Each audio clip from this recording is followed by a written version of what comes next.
Okay, so today we go back in time. We begin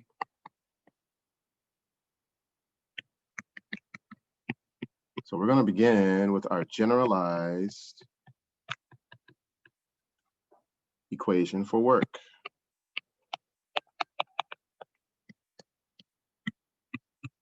Just kind of summarize some things from last time. So net work is equal to net force times cosine theta delta x. Now the angle theta is the angle between the force and the displacement. So as we know from last time, in order for work to be produced, in order to get any type of work, the force and the displacement must be in the same or the opposite directions. Who can give me an example of a force that's opposite a displacement? Very typical force that we've been talking about. Box is going one way, but there's something pulling you back.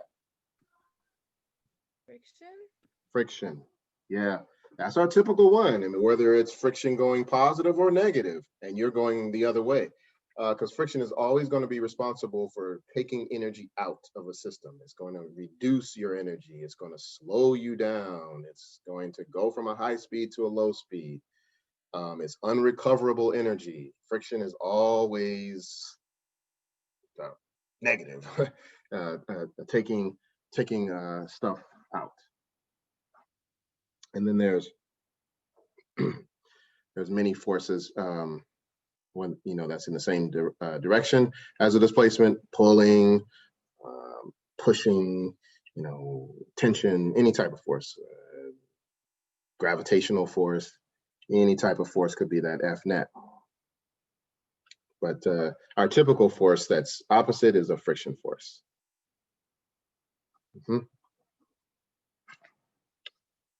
Okay. Yeah.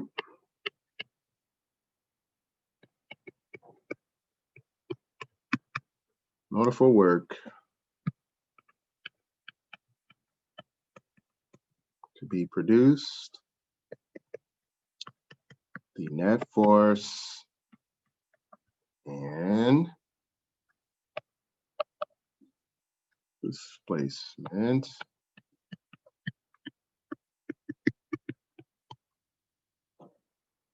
must be either in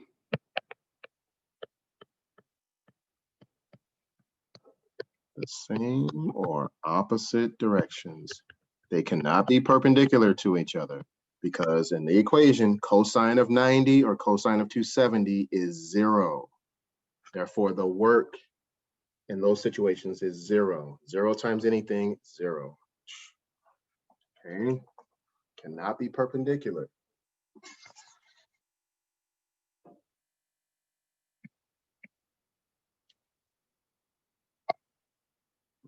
So going down. Yeah.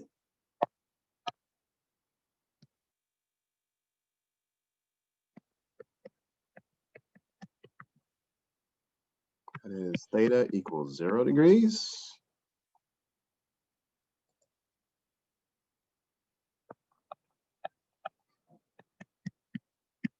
Theta equals 180.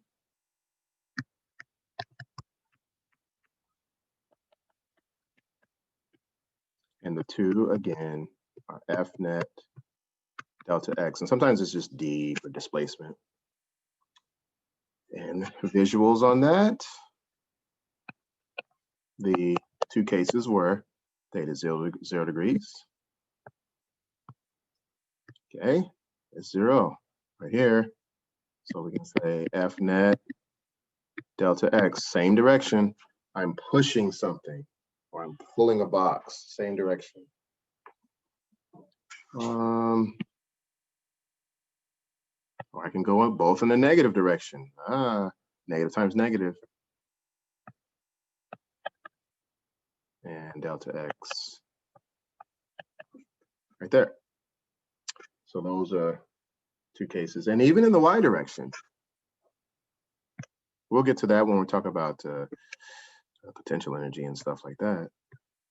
We just did that, the rock climber question. F net delta X. And in the case, well, delta Y technically, right? Vertical axis. This could be a case where I'm lifting something up or gravity is pulling it down. And we'll be seeing that in both cases, the same thing, same quantity. Negative times a negative again, positive, positive in both cases, but it satisfies the same direction stuff. So in the first case, in the x-axis, where we have stuff in the same direction, we're going to be looking at what's called kinetic energy.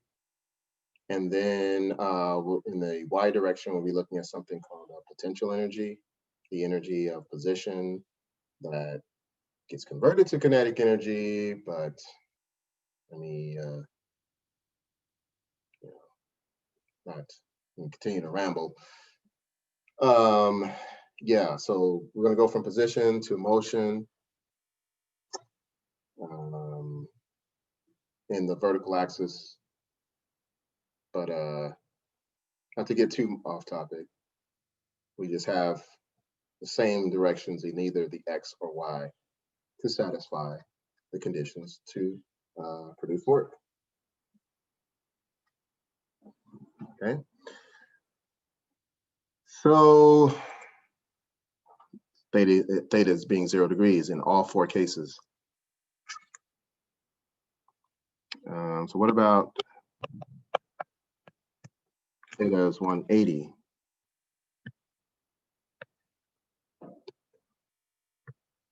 So delta X and then F net. This will be friction, like friction is trying to pull. So even though you're moving that direction, friction is trying to take away. And then same,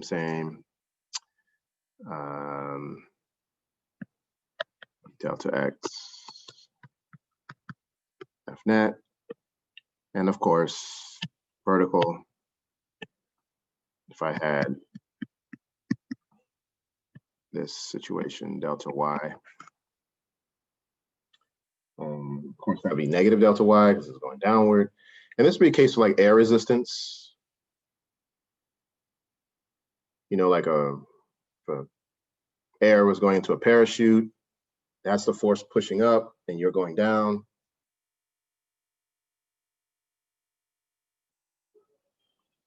Or in the case of just one force, it'd be just air resistance as you're going down, trying to take away from the energy of you moving downward. And then, of course, vice versa. If you're trying to go up and something's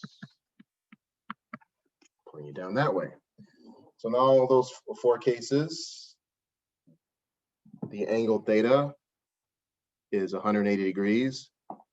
It's going to be a negative number. The work is going to be negative because, you know, cosine of 180 is -1 in all 4 cases. That's why it's always going to be negative, because of the fundamental conditions that exist between those 2 variables, theta 180, cosine 180 -1, all 4 cases. That's why the work is negative. Okay, so that's just a reprise of last time. Anybody need to see anything? All right. Can you scroll back up just a little bit to the one of the bullets that you wrote? Okay, just tell me where. All right, keep going up a little bit more. Right there is fine. Mm-hmm. Yeah. All right.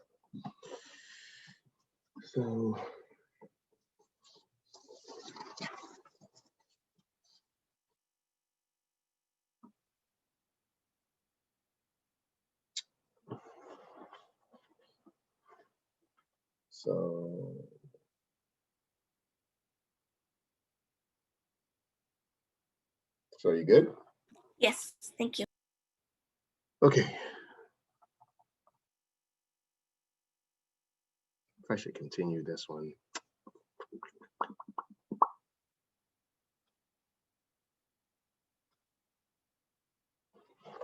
Okay, back to the general equation for work. Have it already there. And if we're looking at it, say for example, we're just curious to do something more with it. And that's goes to the nature of the physicist being curious, or just person period. And you're saying, I've seen something FNet. Can I like substitute that? I can probably do something, or cosine theta, I can't really do much. Delta X is by itself, but FNet, I've seen that somewhere before. Well, from Newton's second law,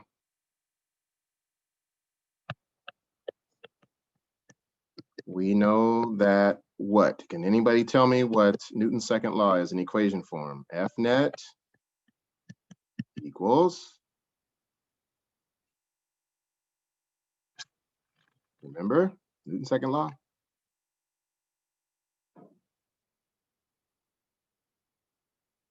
Mass times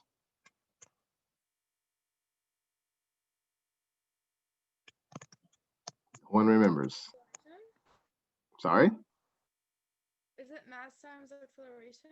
Correct. Yes. That's Rita, right? Rita. Yeah. Okay. Hi, how are you? Good, how are you? All right, because I mean, I can barely hear. It's your mic, but it's not your fault. But yeah, Fnet is equal to ma. Okay, so with that, I can go back to my general equation for work and play around with that a little bit more. Cosine theta delta x. I can say, oh, ma, because Fnet is equal to ma, cosine theta delta x. And I just like to, clean that up a little bit more. Say ma delta x cosine theta. Put all my linear variables together and stuff, and cosine theta rotation. And that's another way of writing my net work equation. W net, mass times acceleration delta x cosine theta. And that's cool. If I have a mass and acceleration of delta x and an angle theta, I mean, if it's in the same direction, cosine theta is just 1, so I can just say ma delta x.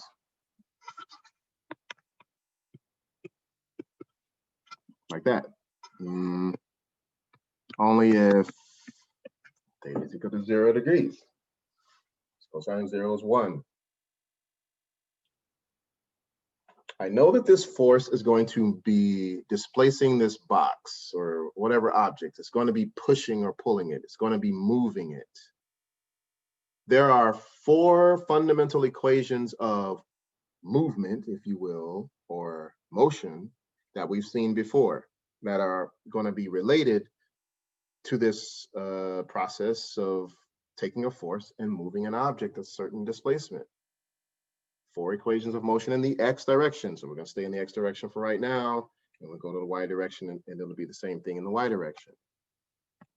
Except that we're going to change both of those variables from g to delta y. So there's 4, this whole system's moving. I have an acceleration, I have a displacement, 4 equations of motion that are going to relate to this whole work concept. So 4 equations of motion. And as we would recall, they are delta x, this one,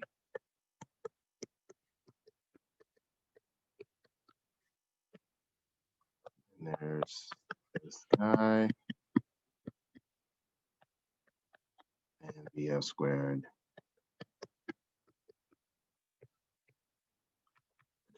Now, box is moving. I have 4 equations of this movement, this motion. I have now rewritten my work equation in terms of mass times acceleration delta x. Of these 4 equations of this type of motion, which equation would or does have this expression A delta X within it? Which equation? The last one. Yes, the last equation. I made a substitution for F net. I'm now going to make a further substitution for A delta X because I know intrinsically, I know conceptually that there's motion here. I can use an equation of motion to simplify this idea further. The last equation with this A delta X here, let me get an expression for A delta X, then substitute it back into here. And we're going to have the whole energy thing you see in your book. All right, let's do that. So I have this last equation. So A delta X, I want to, well, this is going to be 2A delta X, and I want to get put this guy over here, VF squared minus VI squared. And then I'm going to have A delta X by itself, and I'm going to say VF squared minus VI squared divided by 2. So now I have an expression. I have a form expression for A delta X, which is this guy. Hey, now let me substitute it into this new work equation here, or the substituted work equation. So mass is hanging out, and I just put all of this for A delta X. Mass is this, or A delta X is mass times this, VF squared minus VI squared divided by 2. Now I can factor out the 2, and I can just say something like this: 1/2 m VF squared minus VI squared. Now you take a look at your energy, and it's exactly what's going on here. So I'll expand it out because 1/2 m V final squared minus 1/2 m the initial squared. And according to them, just giving you the answer right here, lead up to that answer, what we see here is an equation of work is equal to some energy change, some change in energy. Why is it a change? Because we have final minus initial. So what kind of energy are we changing here? We're changing the energy of motion, which is called kinetic energy, because energy of motion is kinetic. The word kinetic is associated with moving things, motion. So not only do we have our generalized equation for work, F net cosine theta delta X, we made a substitution MA delta X cosine theta, it is MA delta X. We now can say also that that work equation from the very top is also equal to this right here. W net is equal to 1/2 mv final squared minus 1/2 mv initial squared. Well, that's kinetic energy. By definition, kinetic energy is the KE, the variable for it, form 1/2 mv squared. But since we are changing it, final minus initial, we can then say that net work is equal to 1/2 mv final squared mv initial squared, which is equal to 1/2 m again v final squared minus vi squared, which is 1/2 m delta v squared, where delta v is final minus initial. So the net work is not equal to kinetic energy, but the net work is equal to the change in kinetic energy. So succinctly put,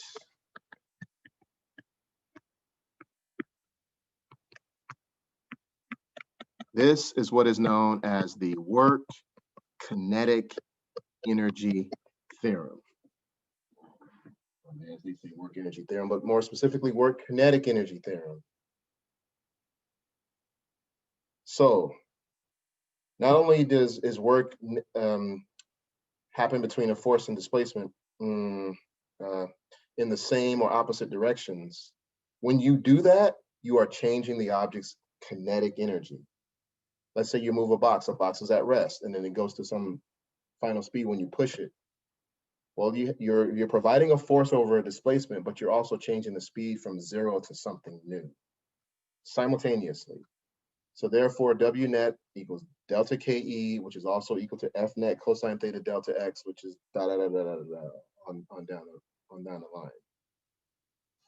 So as we see here in this box, the work energy theorem is just basically this, kinetic energy, and it's all joules. Energy is measured in joules, therefore work is in joules. So now it starts to come in. Why is work in joules? Because it involves a change in energy, which is units or joules. Okay, so we see changing kinetic energy, and they talk about it in the model of the work energy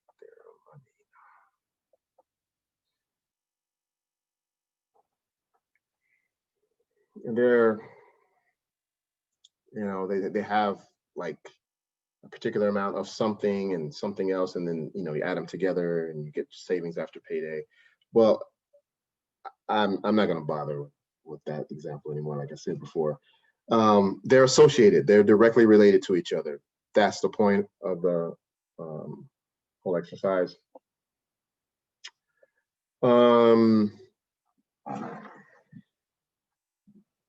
Just to summarize all that stuff, though, like if you have a force and a displacement in the same direction, you're going to be increasing your kinetic energy. But if you have like something like friction and that goes in the opposite direction of your displacement, you're going to be decreasing the kinetic energy.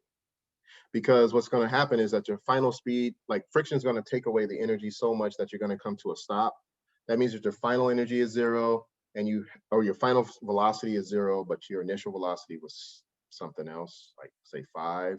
So 0 minus 5 is going to be a negative. So you're going to have a negative kinetic energy.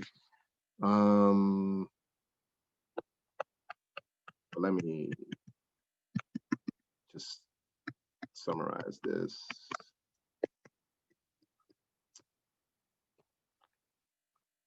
So that's your work kinetic energy theorem.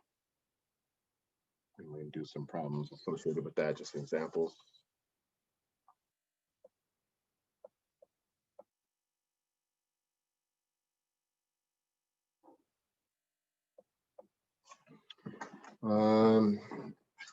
Just going even more on their little example there.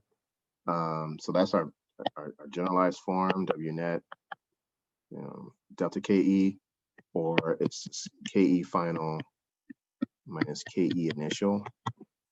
And then they have some like little kludgy example where, the kinetic energy final or after is going to be equal to network plus initial. And that's just, all things being equal, if you had everything here and you want to find out what your final kinetic energy is, you can use this equation here. If you knew what your total work was, initial kinetic energy, blah, blah, blah. So before we get to the practice questions, anybody need to see anything? Are there any questions? I'll stop for a second. Does everybody have everything written?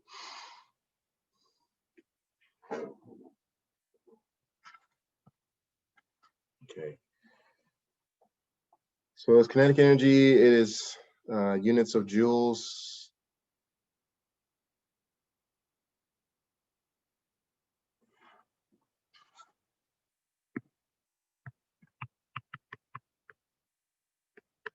J for joules.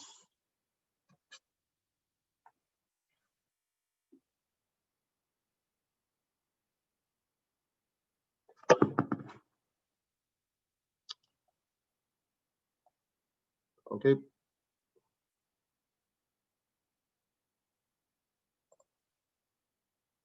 One other thing I wanted to go over is like motion map stuff. So we've seen an initial graph, and let's just see what this looks like graphically. Just putting everything together. Then let's do a graph of force and displacement, see what work looks like graphically. There'll be two cases where the force is constant, and that's typically what we deal with, a constant force to produce a constant acceleration, because everything is in terms of that context. But there could be cases where the force changes, where you're pulling something, you pull harder at some point. Let's see what that looks like.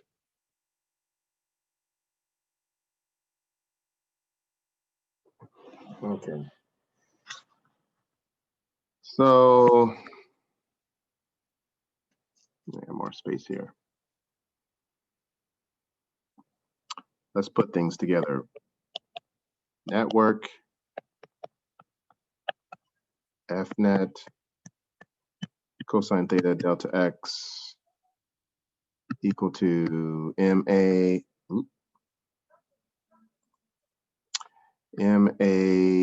delta x cosine theta. Okay, 1 second, please.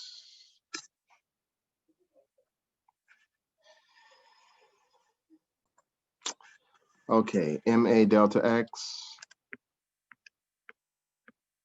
cosine theta, which is equal to 1/2 mv final squared minus 1/2 mv initial squared. We just derived that, which is the same thing as delta KE. All of these forms are equal to each other.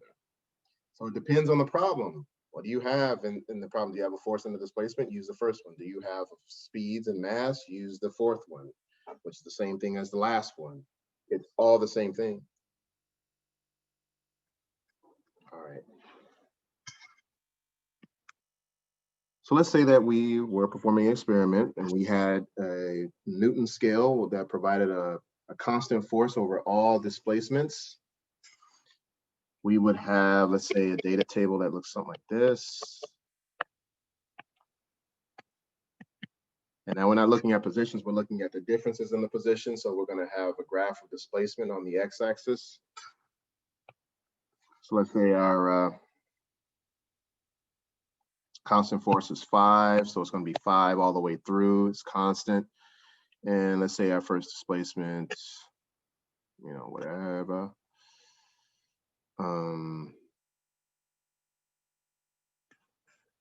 Keep on pulling it as it is. So 1, 2, 3, 4, 5, like that. And just like we did before with x versus t, vt, at, graph it. Y-axis, the first one is going to be in the y-axis, the second one is going to be in the x-axis. And so we have the situation looks like this. It's constant, so it's going to be some number 5 here. 1, 2, 3, 4, 5. So it's going to have a straight line that looks like that. And then, before I do that. So how can we get work from this graph? When we looked at velocity, it was always the slope between x and t. Velocity is delta x over delta t. Work is a combination, it's a product, it's a multiplication of force and displacement. So graphically, when we multiply things, it's going to look like this. It's going to look like an area of a geometric shape. So that's why I did this. This shaded area, this rectangle, is the graphical representation of work, because work is force times displacement. So every time you are multiplying things, it's an area. When you are dividing things, it's a slope. We did plenty of slopes last semester. Now we get into areas. In calculus speak, that is an integral, right? So in this case, the displacement is changing. Calculus-wise, just give me a notation here. We take out the constant because we can't integrate that which is always the same. When you integrate something, you're taking pieces and putting them together, integrating them. So this delta x represents pieces that are going to be summed together. So in calculus, that would look like this. Dx, which is same as delta x, same thing. And easily put, algebraically, it's an area. Though this, the whole thing is an area. So when we do a graphical representation of work, work is an area of f delta x. We just do the area of a rectangle. This would be 5, let's say. And let's say, you know, the extreme number, 5, whatever. And then this is also 5 because our force was, our constant force was 5. So 5 times 5. So the work would be 25 joules. Just by taking the area of the rectangle, which would be the same thing as integrating if we had our boundaries and stuff. I'm not going to do all that, but you get the same result. So that would be the graphical representation of work. It's an area, it's an area underneath force and displacement quantities. Whereas if we wanted to do the slope again, let's say we want to find force, it would be the ratio of work over delta x, and we'd have something that looks like this, work, delta x, and it'll be a line, and the slope of that line will be our force, which we've seen before. Velocity, delta x over delta t. In this case, force, work over displacement. Any type of ratio is a slope. If it's linear data, in this case it is, there's no x squareds or anything, straight up line. That's to get a force. But since we're just talking about work, it's an area. Any questions? The area under a force function, or the whole thing, the encapsulation of force and displacement gives me work. Constant force produces a constant acceleration. Constant acceleration means constant or changing velocity. I'll ask that question again. When I have a constant acceleration, do I have a constant or a changing velocity?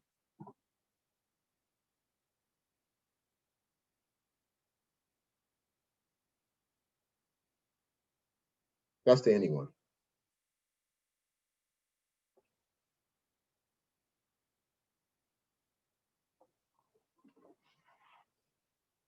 When you put your foot on the gas, what are you changing?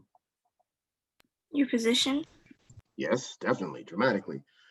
Are you also changing your velocity? Yes. Yes, absolutely. Because remember, acceleration is delta v over delta t. So I'm going to be changing this velocity and the position dramatically, change the gaps are getting larger. So I'm changing my velocity over time when I have a constant acceleration. So the reason why I asked that is because now I'm going to go from the graph. I went from data table, I went to a graph, and now I'm going to go to a motion map, which is like a typical way we represent stuff. And my displacements or whatever.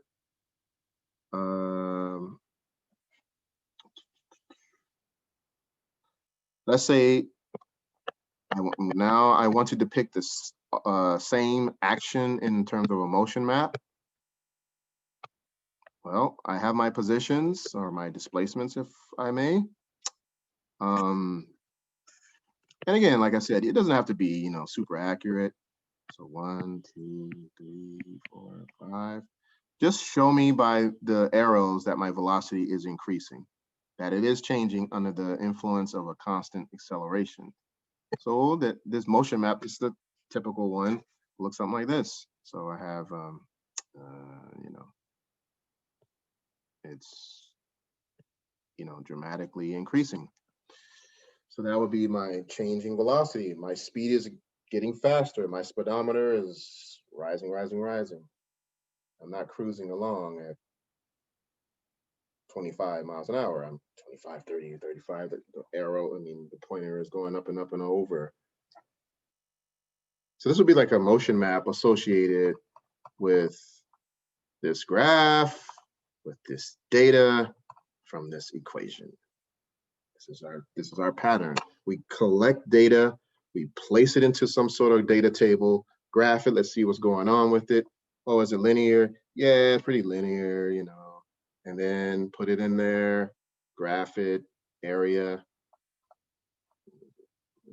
find a force or something, and then motion map. And we've pretty much dissected everything about this particular object. The speed is increasing. There is a force over a displacement, which means that the energy is changing. Why is that? Because I'm going from, let's say, a small energy to a very large energy, or from a small velocity to a very large velocity. Therefore, when I do that, my kinetic energy is changing because I'm changing the speeds, delta KE. So all of that is all working together, you know, as one. And we're just trying to do our best to describe it data-wise, graphing-wise, motion map-wise, numerically. So let's pause a second and get over to some practice problems. Take a minute break or something. I'm just going to pause and come back in about a minute.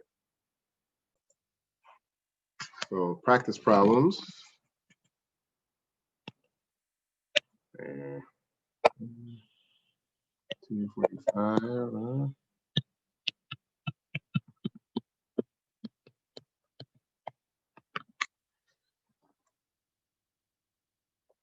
So a catamaran, type of little boat there. A catamaran with a mass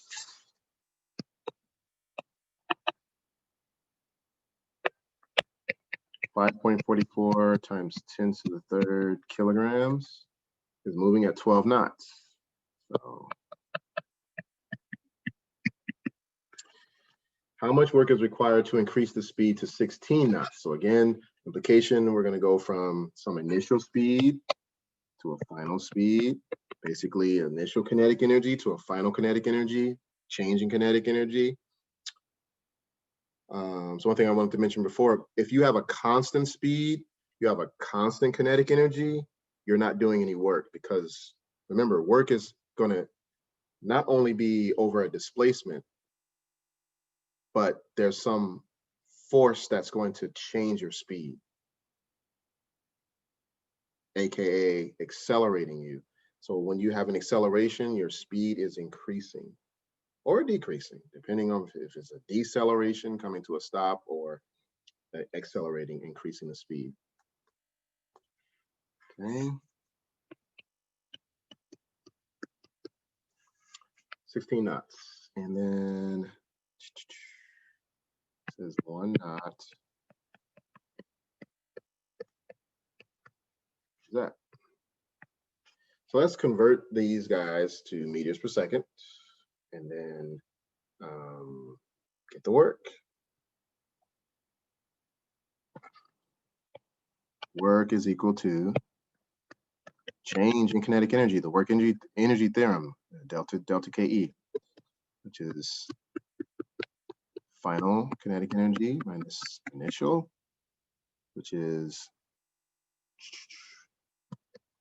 1/2 mv final squared minus vi squared, distributed. Right. So all we got to do is just convert these things to meters per second, put them in the equation here. We got the mass, and we get the work. Okay, that's simple enough. Okay.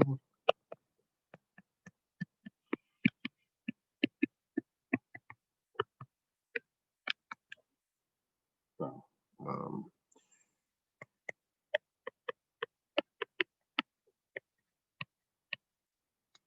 Let's see, why not?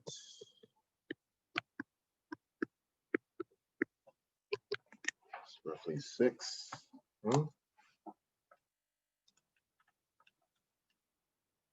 And so that's 6.12 meters per second and 15 miles an hour.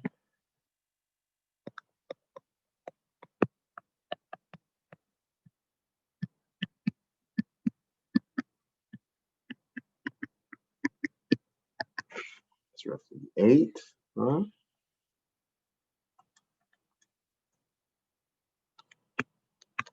8.16, say maybe like 20 miles an hour.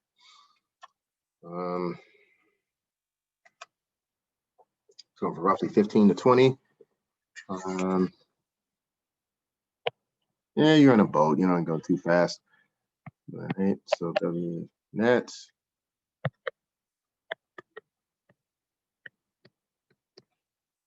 Oh, so that's going to be VI, V final. So 1/2, 5.44. So 1/3 kilograms, and that's going to be, let's see, 8.16 squared, 6.12 squared, and that'll do it.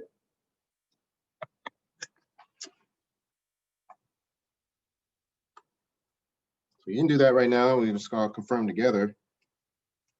Remember, these notes are all quizzes, easy quiz points. I'm gonna turn in at 12:30. Let's make sure you have it.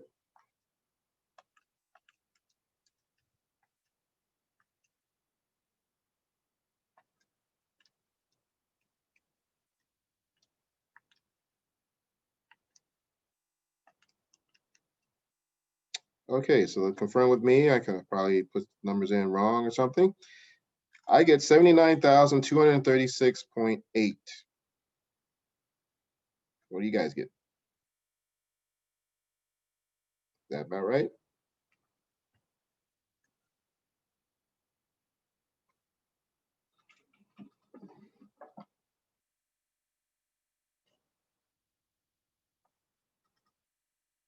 Or 7.9 times 10 to the 4th joules. That's how much work is required to increase the speed to 16 knots. Make sure you guys get that. I mean, any questions on that? Any, anybody not get that?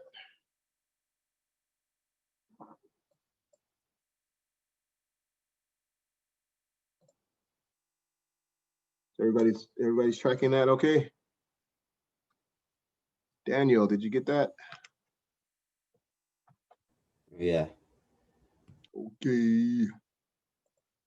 Anybody like totally out of it? Didn't get it? David, did you get it?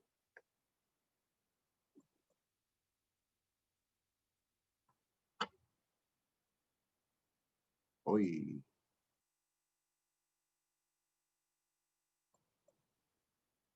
Any questions on, all right, that just, the whole day just blew right past me. Could you go back over something? Anybody like that?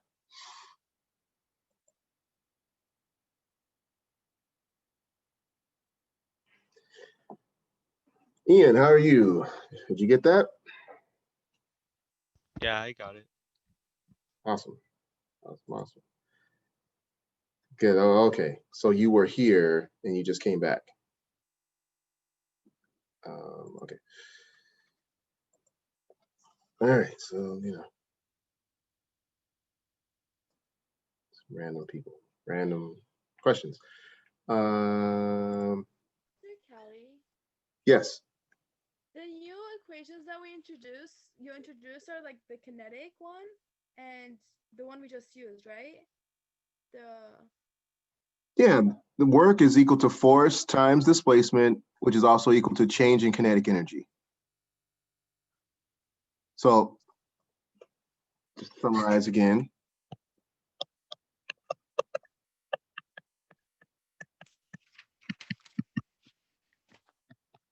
Those are all the same.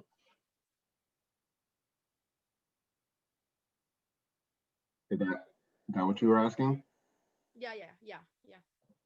Mm-hmm. Yeah, and then we'll see like how it connects with potential energy, and this form that we see here is going to be very similar to something in momentum called impulse. So we're going to see something. I'm just going to put it parenthetically here. So impulse is going to be force, net force times time, which is going to be a change in momentum. It has the same dynamics as what we saw here. They're all the same. And it makes sense in a grander scale, which you'll see, because both energy and momentum are conservation principles that both quantities can be saved. You change the form, you go from kinetic to potential, but you keep the amount always. So the first case we saw is a work kinetic energy theorem. In this second case here, we're going to see that it's going to be the impulse momentum theorem. They have the same characteristics of equality. Plenty of time remaining. Why don't you try? You don't have to, you just stay right here.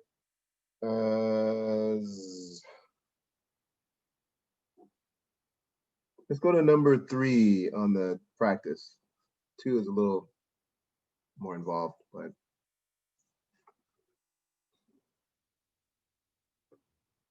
take a few minutes to do number 3, the 875 kilogram car one, and we'll come back.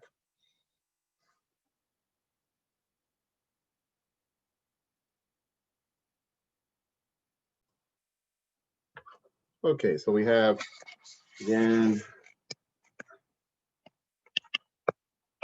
875 kilograms. We go from 22 meters per second to 44 meters per second. The consistency of the creativity here.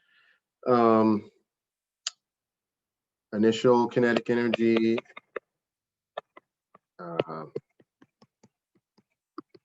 And final kinetic energies.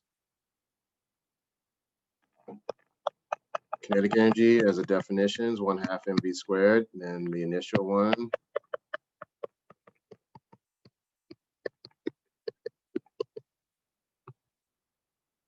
$875 times 22 squared.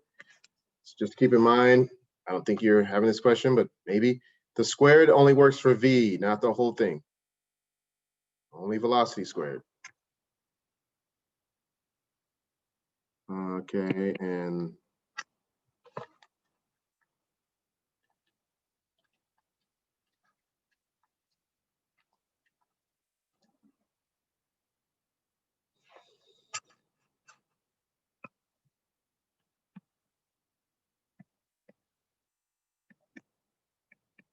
so that'd be 2.11 times 10 to the 5th joules. That's the initial kinetic energy. And then the final.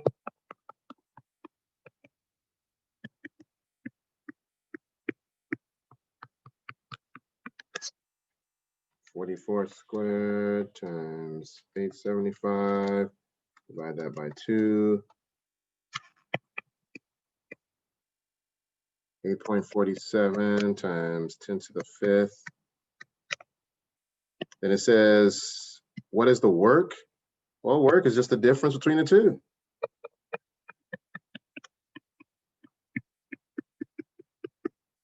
So 8.47 minus 2.11. Wow. times 10 to the fifth. They're both to the fifth power. That's why I did it like that, because it's just distribution.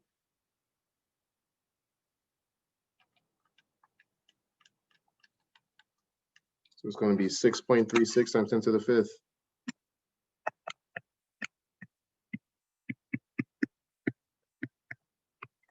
And that's, I do those. That's the work, that's here, which is just the difference between the kinetic energies.